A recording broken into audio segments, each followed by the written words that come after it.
이것은 단순한 또 하나의 하이브리드가 아닙니다. 37mpg의 강력한 터보 하이브리드입니다.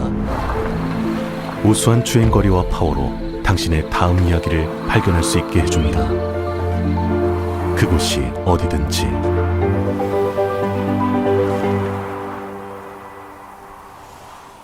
올류 소렌토 터보 하이브리드, 세계 최초의 스토리텔링 머신.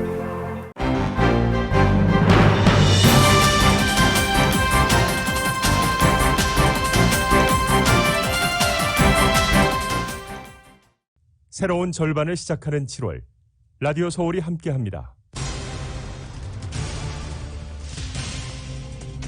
LA 카운티의 어제 하루 코로나 바이러스 신규 확진자 수가 1,113명으로 보고됐습니다.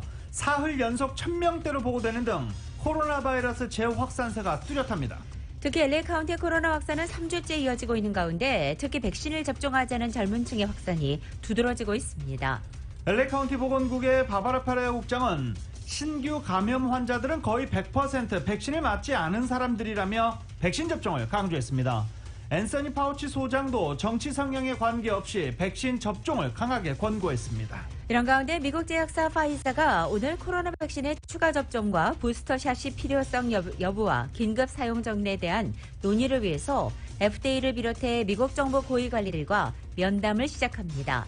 지난 주말 폭염으로 곳곳이 최고 기온 기록을 갈아치웠습니다. 폭염으로 인한 온열 질환 환자도 급증해 응급실을 찾는 환자도 크게 늘었습니다. 특히 쿨링센터가 없는 지역과 홈리스들이 많은 비중을 차지했습니다. 밸리 지역과 일랜드 엠파이어 지역 오늘까지 폭염주의보가 내려져 있습니다. 전력독립국은 오늘 캘리포니아 저녁에 4시부터 9시까지 플렉스 알럿을 발령하면서 주민들의 자발적 절전을 다시 당부했습니다. 에리카 세텔리 시장이 인도 대사로 부임해 생길 공석을 놓고 누리 마티네즈 시의장이 시장 대행을 하게 됩니다.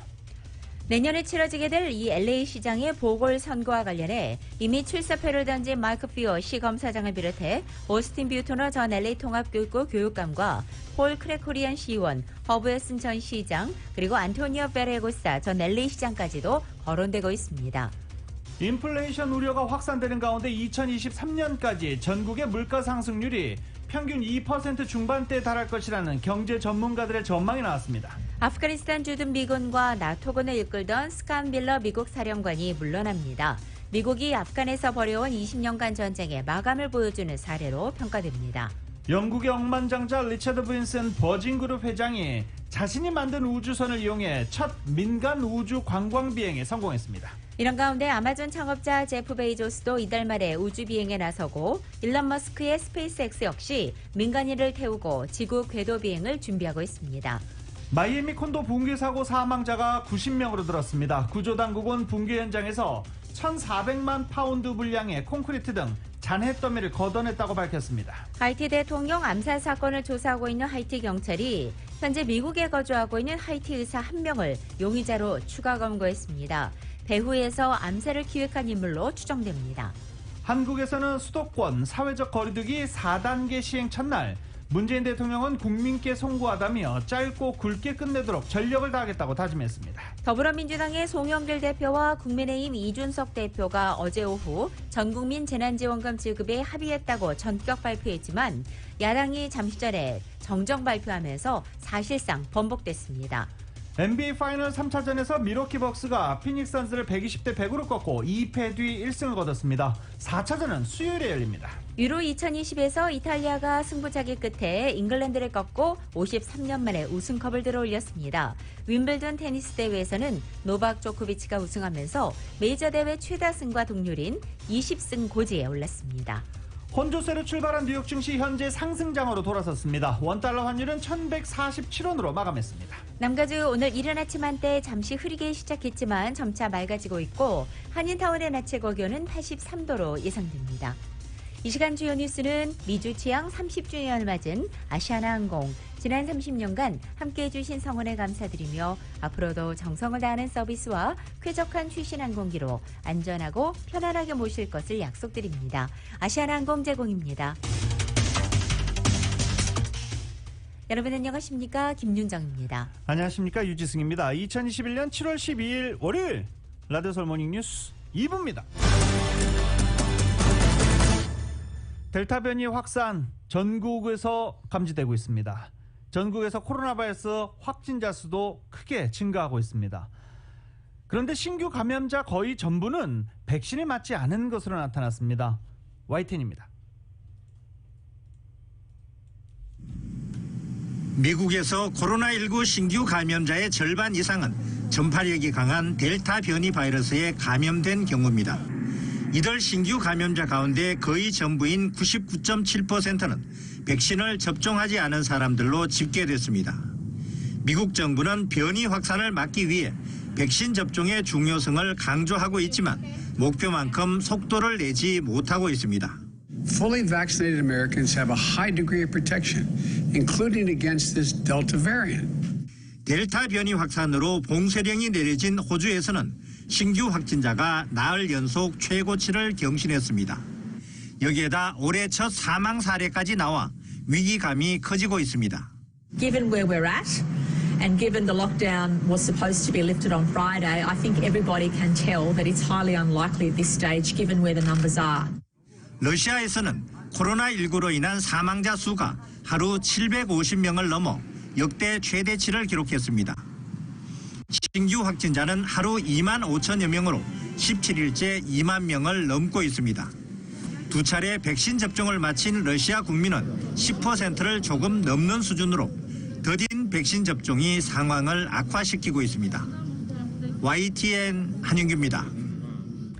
이곳 LA 카운티에서도 코로나 확진자 수가 4일 연속 1,000명을 넘어서면서 백신 미접종 젊은 층 사이에 다시 급속적인 확산세가 나타나고 있는 것으로 조사됐습니다.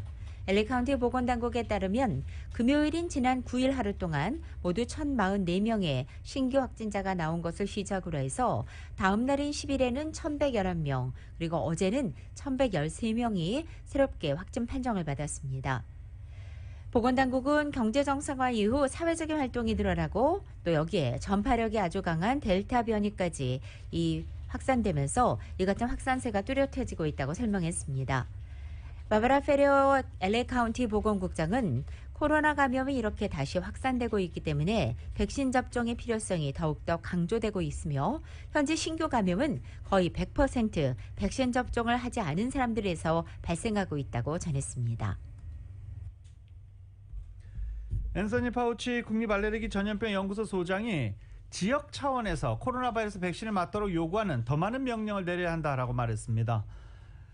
더 많은 지역에서 더 많은 차원으로 더 많은 명령이 있어야 한다며 현재 우리는 삶과 죽음의 상황에 관해 이야기를 하고 있는 중이고 이미 60만 명의 미국인을 잃었고 더 많은 사람을 잃고 있다라고 지적했습니다. 현재 긴급 사용 승인을 받아 사용되는 백신에 대해서 정식 승인이 나오면 더 많은 명령을 보게 될 것이다라고 전망하기도 했습니다. 이런 가운데 미국 제약사 파이자가 오늘 코로나 백신의 부스터샷의 추가 접종 필요성을 논의하기 위해서 식품의약국 FDA 등 정부 고위관리들과 면담을 합니다. 파이자는 다음 달에 부스터샷의 긴급 사용 승인을 당국에 신청할 예정이라고 최근에 밝히기도 했습니다. 따라서 오늘 열리는 회의에서는 파이자와 미국 보건당국이 부스터샷의 필요성 여부와 긴급 사용 승인 문제를 논의할 것으로 보입니다. 임상시험 결과와 세계 각국의 보고를 근거로 백신 접종 6개월 뒤부터 면역 효과가 약해진다는 점에서 접종 후 6개월 내지 12개월 안에 세 번째 주사인 즉 부스터샷을 맞아야 한다고 회사 측은 주장했습니다. 미카엘 돌스텐 파이자 최고 과학 책임자는 부스터샷을 접종하면 2회차 접종 직후와 비교할 때 면역 수준이 5배에서 10배까지 높아지는 것으로 나타났다고 밝혔습니다.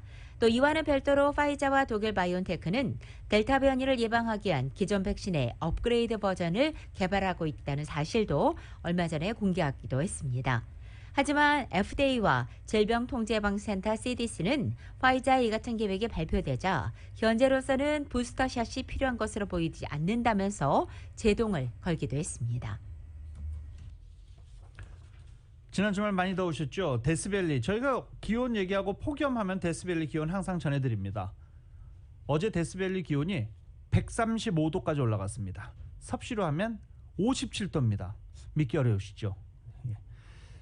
서부 지역의 이 기온이 연일 최고 기온 기록을 갈아치우고 있는 중입니다. 여기에 산불도 곳곳에서 발생해 이중고를 겪고 있는 중입니다. YTN입니다.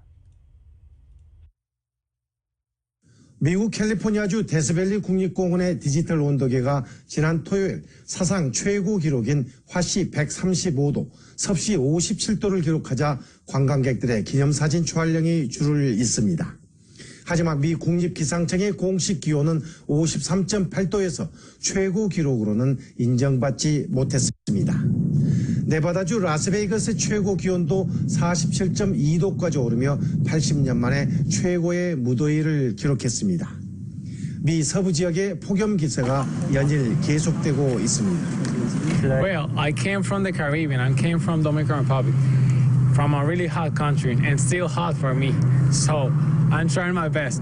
For visitors who are coming in, there are no water stations in the park, so you need to bring all of your own water and bring plenty of it, way more than you think you need. 곳곳에서 산불까지 잇따르면서 미 서부 지역의 고충은 가중되고 있습니다. 지난 주말 발생한 산불로 캘리포니아주 북부와 네바다주 경계 지역에서는 강제 대피령이 내려졌습니다. 애리조나주에서는 화재 현장에 출동한 항공기가 추락하면서 소방관 2명이 목숨을 잃었습니다. 계속된 폭염으로 산림이 건조한 데다 토네이도 산불까지 발생하고 있어 진화가 어려운 상황입니다. 폭염과 산불로 일부 지역에선 전력난도 심화되고 있습니다. 오리건주 화재로 오리건과 캘리포니아를 잇는 송전선 3곳이 차단되면서 캘리포니아주에선 전력 부족도 우려되고 있습니다. YTN 최문석입니다. 한편 남가주 일대 폭염은 오늘까지 지속됩니다. 남가주 일부 지역에는 또다시 세 자릿수대의 기온을 보이는 위험 수준의 폭염이 이어지고 다행히 내일은 더위가 한풀 꺾일 것으로 예보돼 있습니다. 엔텔로폴리는 최고 115도까지 기온이 오를 수 있는 것으로도 알려져 있습니다. 산타모니카 300을 제외한 LA 카운티 산악 지역에는 폭염 경보보다는 약한 주의보가 오늘 밤 9시까지 발령돼 있고 고도가 낮은 지역 기온은 최고 109도까지 오를 것으로 보입니다. 국립기상청은 오늘 폭염주의보와 폭염경보가 발령된 지역에는 낮은 물론이고 아침과 밤 시간대에도 높은 기온이 유지된다고 밝히면서 건강관리에 유의할 것을 권고하고 있습니다. 오늘도 캘리포니아주의 폭염이 이어지면서 절전경보가 발령됐습니다. 독립시스템운영국이 오늘 오후 4시부터 오늘 밤 9시까지 절전경보를 발령한다고 밝혔습니다. 어제도 상당히 더웠는데 어제는 절전경보가 발령되지 않았었습니다. 그런데 오늘 전력 수요가 늘어날 것으로 예상되는 데 더해서 지금 오레건주에서 발생한 대형 산불이 캘리포니아주 송전선을 위협하고 그래서 결국 경보를 발령하고 주민들에게 자발적 정전에 동참해 줄 것을 당부했습니다. 오늘 오후 4시부터 9시까지입니다. 요새 프리웨이 운전하고 다니시다 보면 표지판에 이 절전경보, 플렉스 알러트 많이 나오죠. 네, 절전경보 사인입니다. 개빈 뉴섬 캘리포니아 주지사가 지난 5월에 발표한 캘리포니아 경제재건 플랜에 따른 중산층 대상의 $600 부양금 지급이 늦어지고 있습니다. 개빈 뉴섬 주지사의 부양안은 총 $1,000억 규모로 우선 주정부가 극빈층에게만 지급했던 $600씩의 부양금을 중산층까지 확대해서 가구 연소득 $75,000 이하로 세금 보고를 한 납세자들에게는 $600의 현금을 제공하며 자녀가 있는 가정의 경우에는 $500를 더 받을 수 있게 하는 제도였습니다. 개빈 뉴섬 주지사는 주의회의 승인을 받아 이것을 시행할 수 있다고 덧붙인 바 있습니다. 하지만 현재 주 예산 웹사이트에 따르면 개빈 뉴섬 주지사는 경기부양금을 포함한 주 예산 법제화에 아직 서명을 하지 않은 것입니다. 다니엘 타하라 캘리포니아 프랜차이즈 텍스 보드의 공보관은 주지사가 서명하기 전에는 이 경기부양금 지급을 집행할 수 없다고 발표했습니다. 개빈 뉴섬 주지사가 무슨 이유로 주 예산의 법제화에 서명을 하지 않았는지 현재로서는 구체적으로 이유를 밝히지 않고 있습니다. 캘리포니아 프랜차이즈 텍스 보드는 현재 예산의 상황을 계속 주시하고 있다고 밝히면서 현재로서는 9월에 경기부양책이 지급될 것으로 예상된다라고만 밝혔습니다. 캘리포니아 고용개발국 EDD가 지급하는 실업수당 수혜를 유지하기 위해서는 구직 활동을 해야 된다라고 말씀드린 바 있죠. 그게 이번 주부터 시행이 됩니다. 11일부터 수주 동안 실업수당 수혜자들에게는 구직활동 요구사항을 알리는 내용의 서한이 우편으로 발송될 예정입니다. 한국어를 포함한 다양한 언어로 EDD 취업 관련 혹은 이런 실업수당 관련 정보를 알고 싶으신 분들은 edd.ca.gov 고용개발국 웹사이트를 통해 확인하실 수 있습니다. 그리고 정 궁금하신 분들은 LA 한인회에 문의하셔도 됩니다. 라디오 솔 모닝뉴스 2부 미국과 로컬 소식은 많은 것이 바뀌었지만 함께하는 가족이 있어 힘이 납니다. 또 하나의 가족, 오픈뱅크 제공입니다.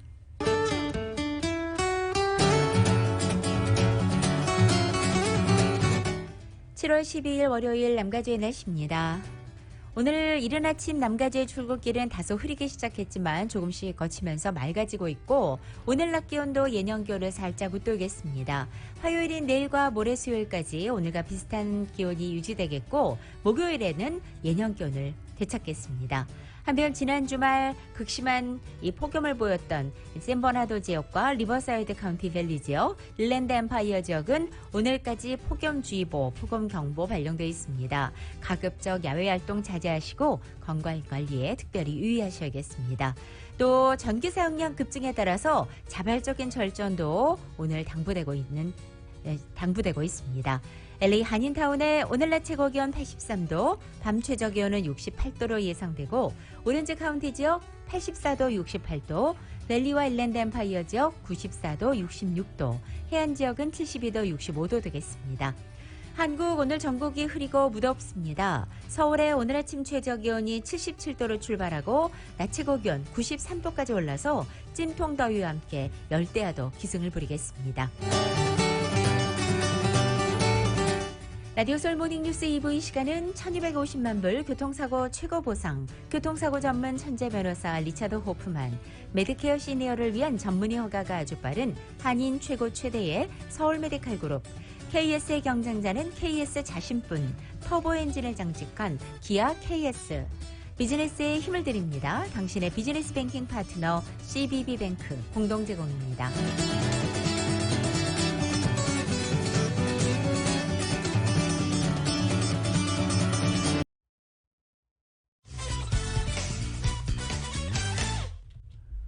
라디오솔 모닝뉴스 함께하고 계십니다.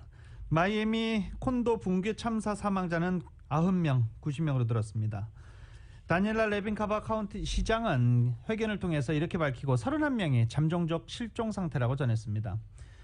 사고 당시 아파트에 몇 명 있었는지 정확히 파악이 어려운 탓에 실종자 규모는 계속해서 잠정 수치입니다. 생존자 구조 소식은 여전히 들려오지 않고 있습니다. 붕괴 현장에서는 1,400만 파운드 분량의 콘크리트 등 잔해 더미가 걷어내졌습니다.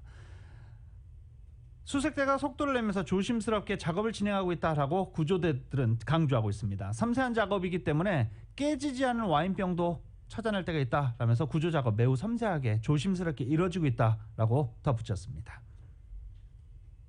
공화당이 시민권자의 부모, 성인 형제자매, 성인 자녀 등에 대한 가족 초청 이민을 폐지해서 합법인을 대폭 축소하는 방안을 다시 추진하고 있습니다. 조디 하이스 하원의원은 지난 1일 하원회의 같은 내용을 골자로 한 핵가족 이민 우선 법안을 발의한 것입니다. 이 법안은 현행 가족이민제도에서 영주권자나 시민권자의 배우자와 미성년 자녀만을 동반 이민으로 인정하고 성인 형제나 성인 자녀 초청 이민제도를 폐지하자는 내용입니다. 또 법안은 시민권자의 부모 초청 이민도 폐지하는 대신에 부모의 미국 방문을 위한 부모 비자를 신설해서 미국에 거주하는 자녀를 방문할 수 있도록 대체하도록 하고 있습니다. 직계가족 초청 이민을 사실상 폐지해서 소위 연쇄 이민을 봉쇄하기 위한 시도는 이 트럼프 전 행정부 시절부터 시도됐지만 민주당의 벽을 넘지 못한 바 있습니다. 여권, 여행 가려면 여권 있어야 되잖아요. 여권 신청하는데 보통 얼마 정도 기간 잡으십니까? 지금 4개월 걸린다고 합니다. 여행객 증가, 우체국 업무 적체 현상이 복합적으로 작용하면서 여권 발급 절차에 차질이 빚어지고 있는 중입니다. 6월 기준으로 여권 발급에 필요한 기간 최대 18주. 만약 $60를 더 내고 급행수속을 신청해도 12주, 3개월이 걸립니다. 지난 5월 여권 발급에 필요한 기간이 최대 12주였던 것과 비교하면 한 달 이상 늘어난 셈입니다. USA 투데이는 올해 가을이나 내년 봄에 여행을 계획하고 있다면 여권 확인하고 지금 신청해야 된다라고 경고했습니다. 트럼프 행정부 시절에 정점에 달했던 미국 내 불법 이민자 단속이 일부 완화됐습니다. 뉴욕타임즈가 지난 토요일 조 바이든 행정부가 연방 이민세관 단속국 ICE에 임신을 하고 있거나 1살 미만의 아이와 함께 있는 불법 이민자를 체포하거나 시설에 수용하지 않도록 조치했다고 보도한 것입니다. 트럼프 행정부 시절 임신 중인 불법 이민자에 대한 이 체포 건수가 2016년 이후 4천 건을 넘을 정도로 급증했고 트럼프 전 대통령 퇴임 후 ICE 수용시설에 입소한 임신부는 20명 수준으로 크게 줄어든 상태입니다. 이번 바이든 대통령의 조치로 인해서 임신을 했거나 출산한 불법 이민자는 이민단속국 ICE에 단속될 우려가 감소하게 됐습니다. 다만 이번 조치는 미국과 멕시코 국경을 넘어서 입국하려다가 연방세관 국경보호국에 단속된 임신부에는 적용되지 않습니다. 올스타전이 이번 주 화요일에 열립니다. 콜로라도 덴버 쿠어스필드 인근에 있는 메이븐 호텔에서 수십여 정의 무기와 탄약을 소지한 40대 남성 3명과 여성 1명이 검거됐습니다. 이들 일당은 호텔방에서 총을 발견한 종업원의 신고로 덜미를 잡혔습니다. 체포된 용의자 중 3명은 마약 등 전과가 있는 것으로 알려졌습니다. 지난 2017년 10월 라스베가스 호텔에서 한 남성이 음악 축제에 모였던 청중을 향해 한 호텔방에서 자동소총으로 1000발을 쏜 바 있습니다. 당시 60명이 사망하고 411명이 부상한 바 있습니다. 덴버에서 붙잡힌 이들이 총기 난사나 이와 비슷한 테러를 공모한 구체적인 증거는 아직 발견하지 못했지만 계속 수사 중입니다. 미국 경제 인플레이션 우려가 확산되고 있는 가운데 올해부터 2023년도까지 미국의 물가 상승률이 평균 2% 중반대에 달할 것이라는 경제 전문가들의 전망이 나왔습니다. 이것은 연준의 전망치는 물론이고 목표치인 2%를 뛰어넘는 수준입니다. 미국 경제매체 월스트리트저널은 어제 기업과 학계, 금융기관까지 전문가 64명을 대상으로 최근에 실시한 설문조사 결과 이같이 나타났다고 보도했습니다. 전문가들은 변동성이 높은 에너지와 식료품을 제외한 미국의 물가 상승률이 올해 4분기 3.2%를 기록하고 2022년부터 23년도에는 2.3%를 소폭 밑돌 것으로 전망했습니다. 월스트리트저널은 이것은 2021년부터 2023년까지 물가 상승률이 연평균 2.58%에 달한다는 것을 의미한다면서 1993년도에 마지막으로 봤던 물가 수준이라고 평가했습니다. 트럼프 전 대통령의 편에 서서 지난해 대선 관련 부정 의혹을 제기했던 변호사들이 처벌을 검토하고 있는 것으로 AP통신이 보도했습니다. 처벌에는 벌금이나 다른 제재를 부과하는 방안이 포함될 수 있다는 설명입니다. 공화당 투표자 6명은 미시간주 대선 결과를 취소하고 투표 집계기를 압수해달라는 소송을 제기한 바 있습니다. 디트로이트 지방법원 판사인 린다 파커는 트럼프 전 대통령의 표가 집계되지 않거나 바이든 민주당 후보표로 옮겨갔다는 공화당 지지자들의 주장이 근거 없는 추측이라고 판단했습니다. 이에 광범위한 선거 부정을 주장하는 소송은 자진 철회됐습니다. 하지만 파커 판사는 화상으로 관련 심리를 진행했고 트럼프 전 대통령의 관련 부정 의혹을 제기한 변호사들 처벌을 검토하고 있다라고 밝혔습니다. 사상 최대의 랜섬웨어 공격을 받은 미국 IT 보안 관리 서비스 업체인 카세아가 공격 발생 9일 만인 어제 자사 VSA, 즉 원격 모니터링과 관리 소프트웨어 제품의 보안 패치를 고객사에게 보고하면서 시스템 복원에 본격 착수하고 나섰습니다.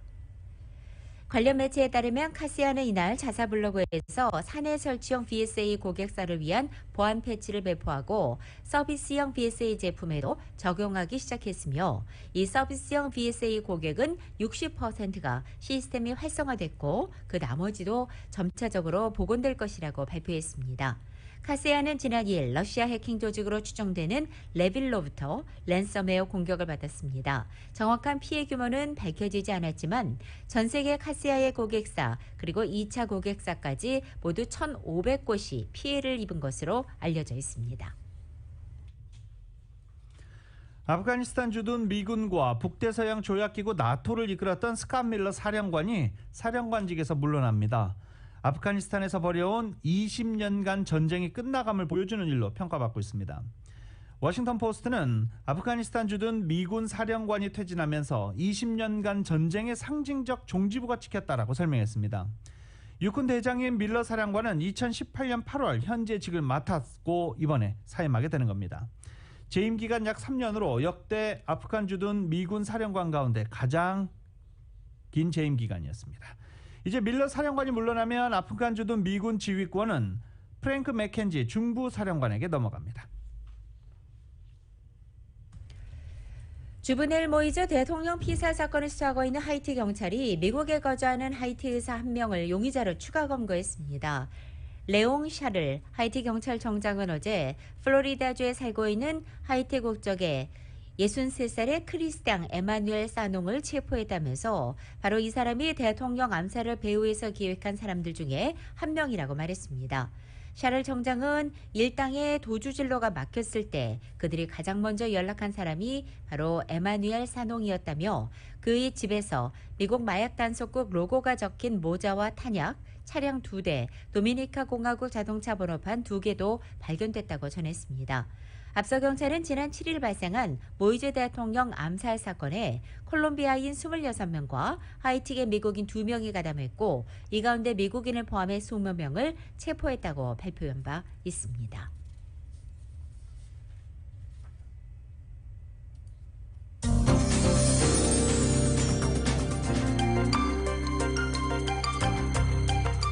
라디오솔 모닝뉴스 전국 주요 대도시 소식 알아보겠습니다.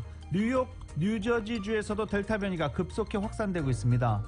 뉴욕시 보건국 변이 바이러스 통계에 따르면 6월 넷째 주 한 주간 감염자 표본 45%가 델타 변이로 나타났습니다. 2주 전 23% 수준이었는데 2배 가까이 증가하고 있는 것입니다. 뉴욕의 주정부가 운영하는 코로나 바이러스 백신 대형 접종소 3곳이 운영을 중단했습니다. 이번 발표는 최근 뉴욕주 성인 인구 70%가 백신 1차 접종을 완료하면서 대형 접종소의 수요가 줄어든 데 따른 것입니다. 한국을 방문하려는 한인들이 신청한 격리 면제서 발급이 워싱턴 지역에서 600건을 넘어선 것으로 나타났습니다. 한국인들의 출국 날짜에 맞춰서 하루 100건 이상 격리 면제 신청서가 처리된 것으로 나타났습니다. 워싱턴 소식입니다. 올여름 하워드 카운티 레스토랑 위크 행사에 한식당을 포함한 아시아 태평양계 식당들이 다수 참가하게 됐습니다. 12일인 월요일 오늘부터 시작해서 25일 일요일까지 2주 동안 이어지는 하워드 카운티의 레스토랑 위크에는 30여 개의 식당들이 참가해서 다양한 다민족 음식을 선보이게 됩니다. 샌프란시스코 베이 지역에서 델타 변이를 비롯한 코로나 바이러스 감염이 급증해 우려를 사고 있습니다. 델타 변이 바이러스 감염자로 확인된 것이 신규 확진자의 52%로 나타나는 등 베이 지역에서 콘트라 코스타와 알레메다 카운티 코로나 확진자가 급증하고 있는 상황입니다. 콘트라 코스타 카운티에서는 지난 2주간 신규 확진자 50%가 델타 변이 감염자로 확인됐습니다. 한편 샌프란시스코 시가 전면 경제 재개에도 불구하고 상점 폐쇄와 범죄 증가로 완전한 경제 회복에 어려움을 겪고 있다는 소식입니다.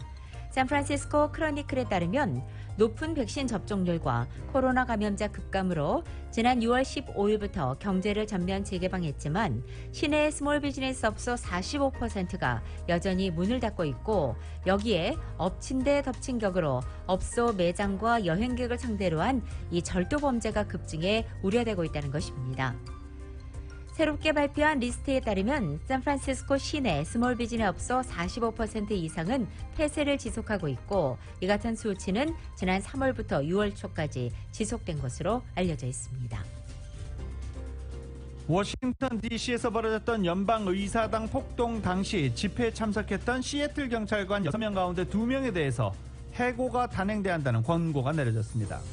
시애틀 경찰감사관실은 비번으로 당시 트럼프 시위에 참가했던 6명에 대해 6개월간 조사를 실시했다라고 밝히고 6명 중 3명에 대해서는 불법을 저질렀다는 명확한 증거를 확보하지 못해 무혐의 처리를 했고 2명에 대해서는 불법 증거가 확보돼 해고 처리를 하는 것이 마땅하다라는 결론을 내렸다고 설명했습니다. 나머지 1명은 계속 조사 중입니다.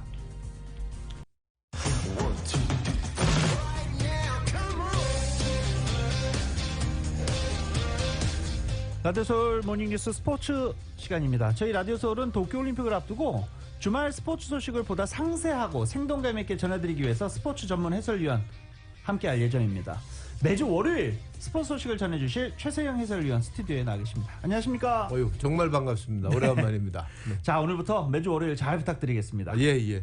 자, 오늘 첫 소식으로 뭐 또 저희가 앞에 도쿄올림픽 때문에 이렇게 많이 준비를 했다라고 말씀드렸으니까 올림픽 얘기 먼저 해봐야죠. 일단 뭐 아시다시피 205개국, 세계 205개국에서 5천 명 정도의 선수들이 참가하는 그 올림픽, 도쿄올림픽이 7월 23일부터 이제 8월 8일까지 열리게 돼 있지 않습니까? 네. 그런데 이제 참 같은 스포츠인으로서 가슴 아픈 것이 코로나 여파로 지금 도쿄 인근 수도권은 무관중으로 치러지기로 돼 있잖아요. 네.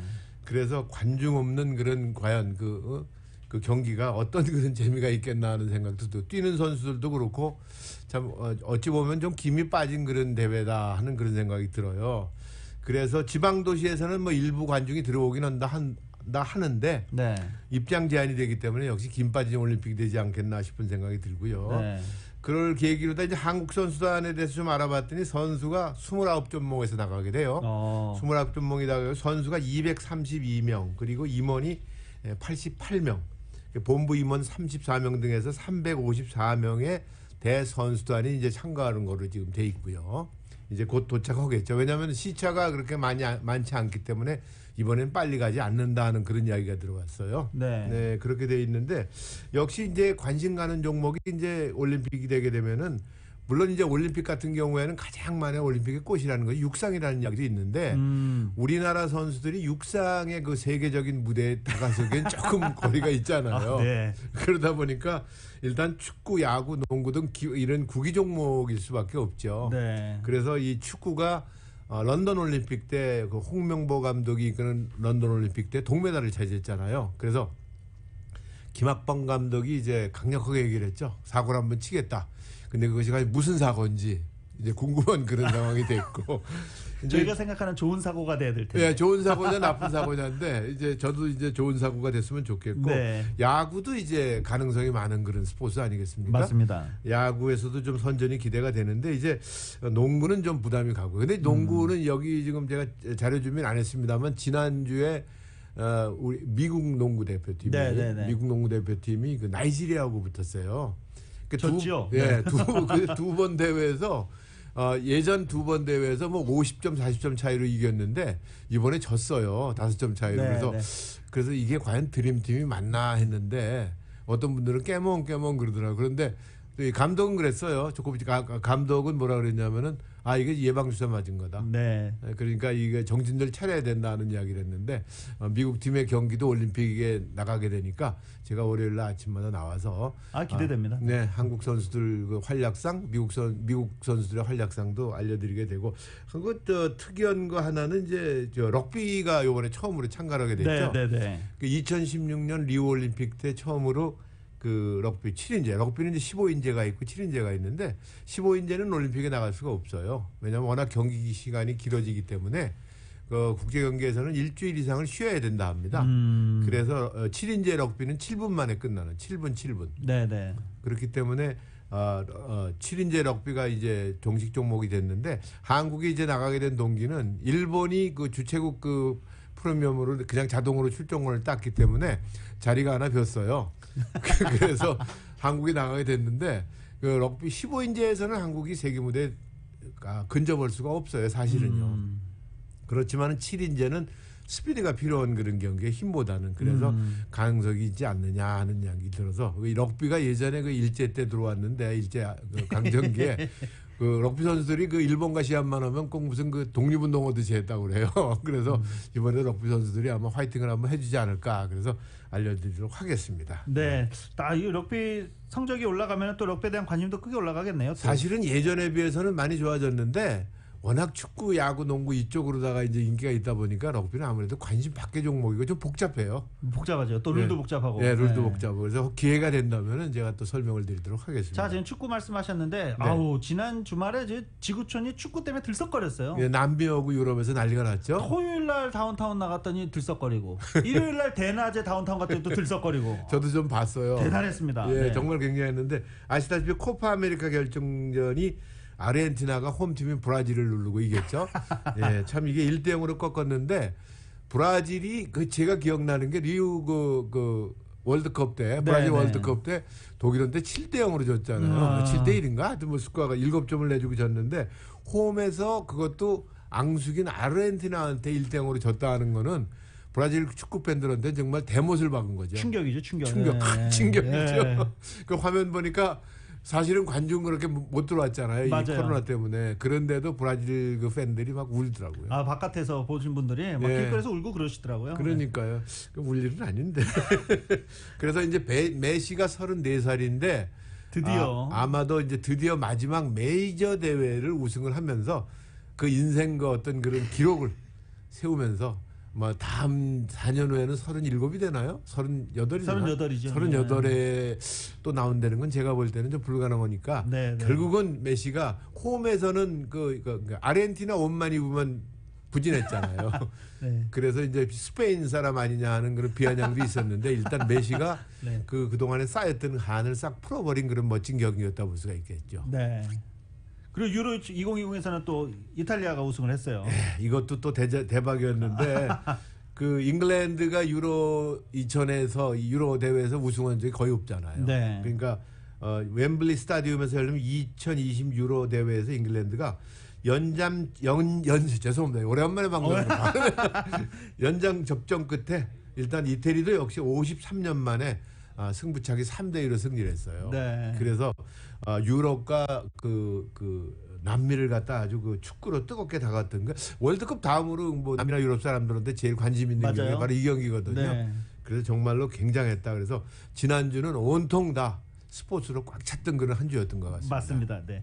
자, 이제 메이저리그가 전반기를 마쳤어요. 한국 선수들도 한번 볼 필요 있죠. 예, 좀 훑어보려고 제가 준비를 했는데 유현진 선수가 이제 에이스 자리가 불안할 정도라는 이야기도 네네. 나오고 있어요. 지금 사실은 그 경기 마지막 경기는 일단 승리 투수가 되면서 8승 5패로 경기를 이제 전반기를 마쳤거든요. 네. 그런데도 사실 제구력에 좀 불안한 게 좀 있어요. 그러니까 여기에다 저희가 이견을 달긴 좀 애매해요. 잘하진 못했으니까. 그렇죠. 잘하진 못했는데 또 아주 잘한 것도 아니고 못한 것도 또 아니란 말이에요. 근데 에이스로서의 그 어떤 그거는 보이지 않았다. 네. 그 무게감이 좀 떨어진다는 이야기도 나오는데 일단 그러나 하여튼 8승 5패로 다 준수한 성적으로 17경기 나왔거든요. 네. 그래서 준수한 성적으로 일단 마무리를 했고요. 유현진 선수가 이제 볼티모어전 지난 경기에서 5이닝 동안에 점수 하나만 내주고 승리 투수가 됐어요. 네. 근데 이 8승 중에 3승이 볼티모어가 최하위 팀이거든요.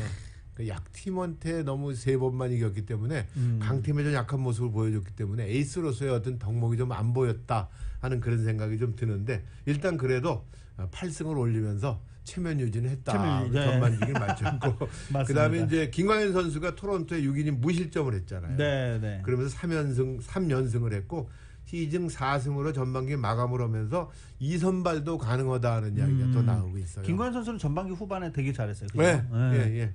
예. 그래서 그런데 이제 야구 얘기를 하다 보면 참 부러운 게 하나 있는데 엔젤스의 오타니 쇼예요. 정말 이게 뭐라고 얘기를 해야 돼요? 만화 그냥 만화죠. 만화. 네. 정말로 그 33호 홈런을 치면서 네. 완전히 인기가 정말 요즘 젊은 사람들 말로 짱이라고 그래요. 네.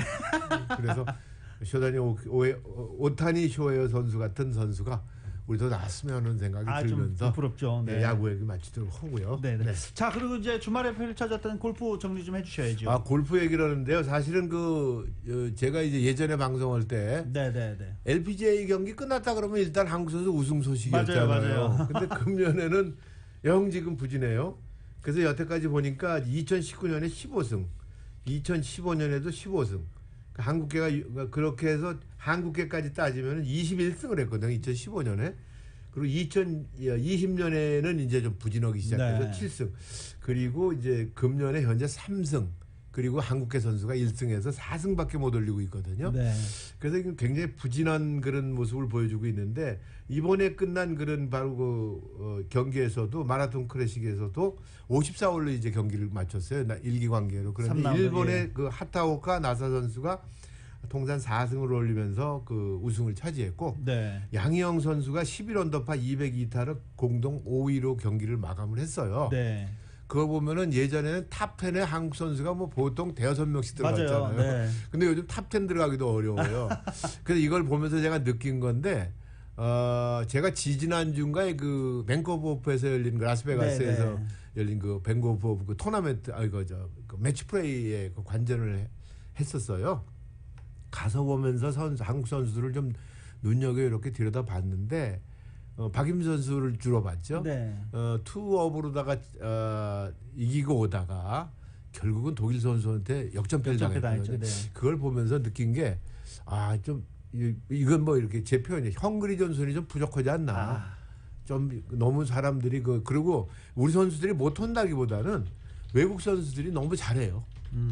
외국 선수들의 실력이 엄청 좋아져가지고 한국 선수들이 그 벽을 이제 예전에는 뭐 쉽게 그 우승을 할 수 있었는데 그런 벽을 지킨다는 것이 상당히 어려운 상태가 아니겠나 하는 그런 걸 느꼈어요. 그래서 아무튼 현재 지금 3승 플러스 1은 그 한국계 선수죠. 많이 부족하네요. 네, 많이 부족하죠. 그래서 지금 현재까지 아무튼 그래도 한국 선수가 순수 한국 선수가 197승을 올렸고요. 그 다음에 한국계 선수 그러니까 뭐 뮤셸이라든가 이런 선수였죠. 39에서 236승을 올렸는데 LPGA에서도 근데 또 반대로요. 이제 그 LPGA가 이제 그 조금 그 외국 그 미국 선수 그 사람들한테 조금은 관심이 떨어진다라고 생각을 했는데 요즘 와서 많이 좋아지고 있대요. 자국 선수들이 잘하니까. 잘하고 있고. 그리고 유럽 선수도 잘하고 잘하니까. 있고 여러 나라가 이제 각축을 벌리기 때문에 좋아지는 그런 소식도 있다 이렇게 말씀드릴 수가 있겠네요. 네, 알겠습니다. 자, 이제 매주 월요일 최세영 해설위원과 함께하는 스포츠 소식 기대됩니다. 네, 제가 이제 사실 준비가 좀 많이 좀 부족했는데 일단은 저도 굉장히 오랜만에 방송 복귀했잖아요. 네. 그래서 다시 더 예전으로 돌아가서 재미있고 즐거운 시간이 될 수 있도록 여러분 출근길이 될 수 있도록 노력을 하도록 하겠습니다. 네, 최세영 해설위원님 오늘 대단히 감사합니다. 네, 고맙습니다. 스포츠 소식은 전문가가 추천하는 이면법과 가정법 전문 재인정 종합법률사무소 제공입니다.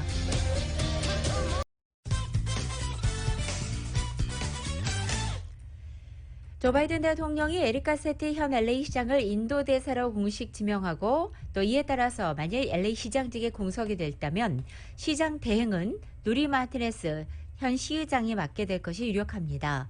그리고 내년에 이루어질 차기 시장 보궐선거에서 벌써부터 각축전이 예상되고 있습니다. 후임자를 뽑는 보궐선거를 치르도록 하는 가운데 후보로는 누리 마티네스 시의장과 폴 크레코리안 시의원, 안토니오 비아레고스 LA 시장 등 LA 시장까지 현재 물망에 오른 바 있습니다. 하지만 LA 타임즈 같은 이 정계 소식통에 따르면 현재 또 다른 후임자 지명이나 보궐선거가 치러지지 않은 채 시의장이 내년 선거 때까지 계속해서 시장 대행 체제로 유지될 가능성이 매우 높은 상황으로 알려져 있습니다. 선거에는 비용이 상당히 많이 들고 함께 치러질 선거도 없는 데다가 보궐선거 이후 얼마 지나지 않아서 차기 시장 선거가 치러진다는 이유 때문입니다.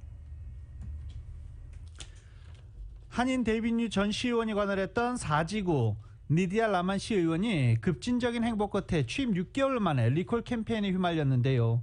LA시가 리콜을 위한 서명운동 시행을 공식 승인했습니다. 라만 시의원의 소환운동을 주도하는 CD4는 LA시 당국이 지난 금요일 시의원 소환선거 청원을 승인했다라고 밝혔습니다. 영국의 억만장자 리처드 브랜슨 버진그룹 회장이 자신이 만든 우주선을 타고 처음으로 민간 우주비행 관광에 성공했습니다. 이에 대질세라 아마존 창업자 제프 베이조스도 이달 말에 우주비행에 나서고 일론 머스크의 스페이스X 역시 민간인들을 태우고 지구 궤도의 비행을 준비하고 있습니다. YTN의 보도입니다. 우주 관광기업 버진 갤럭틱의 유인 우주선 유니티가 모선 2부에 매달려 활주로를 이룩합니다. 유니티에는 버진 갤럭틱의 창업자 리처드 브랜슨 회장과 조종사 2명 등 모두 6명이 탑승했습니다. 고도 14km 상공에 도달한 순간 2부에서 분리된 유니티가 자체 로켓을 분사해 우주 공간의 경계선으로 날아오릅니다. 유니티는 미 항공우주국 나사가 우주 비행으로 인정하는 고도인 80km를 넘어 89km 상공까지 도달했습니다. 탑승자들은 이 과정에서 중력이 거의 없는 미세 중력 상태를 3, 4분간 즐겼습니다. I have dreamt of this moment since I was a kid, but honestly, nothing could prepare you for the view of Earth from space. I mean, the whole thing it was just magical.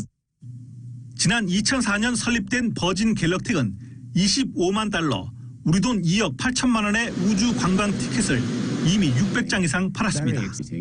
레오나르도 디카프리오 등 유명 배우와 부호들이 티켓을 샀는데 내년부터 본격적인 상업 서비스를 시작할 계획입니다. 첫 민간 우주 관광객 타이틀을 브랜슨에게 빼앗긴 아마존 창업자 제프 베이조스는 오는 20일 우주 관광에 나섭니다. 자신이 세운 우주기업 블루 오리진의 로켓을 이용해 고도 100km까지 올라갔다 내려올 예정입니다. 일론 머스크의 우주기업 스페이스X 역시 오는 9월 민간인 4명을 우주선에 태워 지구 궤도 비행에 나설 계획입니다.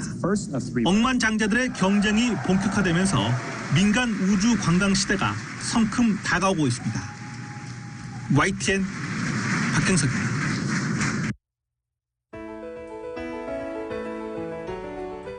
(2021년 7월 12일) 월요일에 전해드린 라디오 서울 모닝뉴스 여기서 마치겠습니다. 지금까지 진행의 유지승, 김윤정이었습니다. 라디오 서울 모닝뉴스 2부 이 시간은 1250만 불, 교통사고 최고보상, 교통사고 전문 천재 변호사 리차드 호프만, 메디케어 시니어를 위한 전문의 허가가 아주 빠른 한인 최고 최대의 서울 메디칼 그룹, KS 경쟁자는 KS 자신뿐, 터보 엔진을 장착한 기아 KS, 비즈니스에 힘을 드립니다. 당신의 비즈니스 뱅킹 파트너 CBB뱅크 공동 제공이었습니다.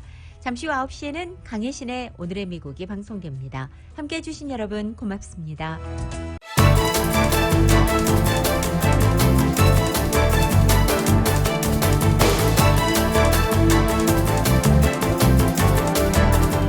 윌셔센터 카이로프랙틱을 알고부터 생활에 자신감이 생겼습니다. 엑스레이와 초음파 등 정밀 검사 후 치료를 하니까 정말 믿을 수 있어요. 카이로프랙틱은 지압이나 물리치료와 다릅니다. 척추를 중심으로 신경과 근육을 재정비해 몸의 시스템을 건강하게 돌려놓는 것입니다. 경험 많은 전문의와 테라피스트들이 일군 명성, 윌셔센터 카이로프랙틱. 당신의 삶의 질을 높여드리는 윌셔센터 카이로프랙틱.